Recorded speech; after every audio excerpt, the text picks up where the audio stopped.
جب اللہ نے انسان کو خلق کرنے کا ارادہ کیا تو کوئی بھی فرشتہ زمین سے مٹی نہ لا سکا۔ تو اتنے میں حضرت عزرائیل علیہ السلام فرمانے لگے، اے اللہ یہ کام مجھ سے ہی ہونا ہے۔ تو بس اللہ کے حکم سے حضرت عزرائیل زمین کو آئے اور 3 اقسام کی مٹی کو جمع کیا، سرخ، سفید اور سیاہ۔ پھر اس مٹی کو مکہ اور طائف کے درمیان رکھا گیا اور مسلسل باران رحمت برستی رہی۔ پھر اللہ نے اس مٹی کو عرش پہ بلایا اور حضرت آدم علیہ السلام کا پتلا تیار کر دیا اور 40 سال تک وہ جنت میں رکھا گیا۔ ہر فرشتہ اس مجسمے کو دیکھتا کہ یہ مٹی کا بنا ہوا پتلا کیسے چلے گا، کیسے بات کرے گا، کیسے زندہ ہوگا۔ 40 سال تک اللہ نے اس نشانی کو قائم رکھا اور پھر ایک دن جنت کے تمام فرشتوں کو حکم دیا کہ آج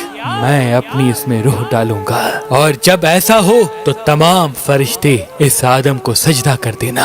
سب فرشتے حیرت سے پتلے کو دیکھ ہی رہے تھے، اتنے میں اللہ نے اس مٹی کے مجسمے میں اپنی روح ڈالی تو آدم علیہ السلام نے چھینک لی اور تمام فرشتے سجدے میں گر کے اللہ کی تعریف کرنے لگے سوائے ابلیس کے، اور وہ تکبر اور حسد کر بیٹھا۔ اللہ نے اسے اپنی دربار سے نکال دیا۔ پھر اللہ نے حضرت آدم سے بی بی حوا کو پیدا کیا اور ان کی جنت میں کی گئی غلطی کے سبب ان کو زمین پہ بھیج دیا، اور یہ حکم نافذ کیا کہ اب جنت میں وہی آئے گا جو یہ ثابت کرے کہ وہ ہمارا فرما بردار ہے۔ اور یوں انسانوں کے لیے دنیا میں امتحانات کو رکھا گیا تاکہ ہر انسان امتحان دے کر اللہ کو راضی کر کے جنت تک پہنچ سکے۔ تاریخ نے لکھا جب آدم و بی بی حوا زمین کو آئے تو 200 سال تک ایک دوسرے سے جدا رہے اور اللہ سے معافی مانگتے رہے۔ بالآخر اللہ نے ان کی توبہ قبول کی۔ حضرت جبریل علیہ السلام انہیں مکہ میں جبل عرفات پر چھوڑ آئے اور وہ ساتھ رہنے لگے، اور پھر اللہ نے حضرت آدم کو حکم دیا کہ وہ خانہ کعبہ تعمیر کریں، اور حضرت جبریل اور حضرت آدم نے مل کے ایک گھر کا نشان قائم کیا جس کو بعد میں تعمیر حضرت ابراہیم علیہ السلام نے کیا، اور جسے آج بھی اللہ کا گھر خانہ کعبہ کہتے ہیں۔ حضرت آدم علیہ السلام جب اپنی خطا کو لے کے پشیمان ہوتے تھے یا اللہ کی عبادت کرنا چاہتے تھے تو اس جگہ آ کے اللہ کا ذکر کر کے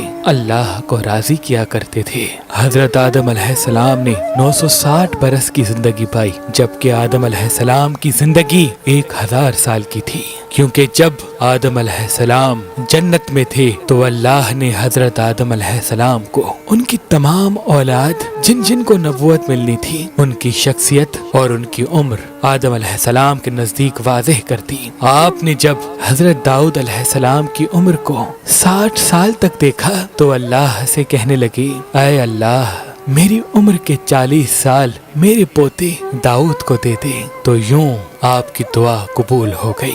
اللہ نے آدم علیہ السلام کو 2 فرزند عطا کیے، حابیل و قابیل، لیکن شیطان کے وسوسے، حسد اور نفرت نے جب قابیل کے ہاتھوں سے حابیل کو قتل کروا دیا تو حضرت آدم علیہ السلام اندر سے ٹوٹ گئے اور بار بار اللہ کی دربار میں دعا مانگنے لگے۔ تو ایک دن اللہ نے جبریل امین کو آدم علیہ السلام کے پاس بھیجا اور فرمایا، اے آدم اللہ تمہیں ایسا بیٹا دینے والا ہے جس کے نسب سے انبیاء و اولیاء زمین تک پہنچیں گے، اس کا نام شیس رکھنا۔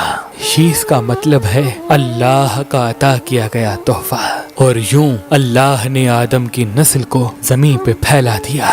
جب آدم علیہ السلام کا آخری وقت آیا آپ نے اپنے بیٹوں سے کہا کہ میرا جنت کے پھل کھانے کا جی کر رہا ہے۔ آپ کے بیٹے زمین پہ جنت کے پھل ڈھونڈتے رہے کہ اچانک سے ان کو فرشتے ملے اور کہنے لگے، اے بنی آدم کہاں جا رہے ہو؟ انہوں نے کہا، ہم اپنے بابا آدم کے لیے جنت کے پھل ڈھونڈ رہے ہیں۔ ان فرشتوں نے کہا، جاؤ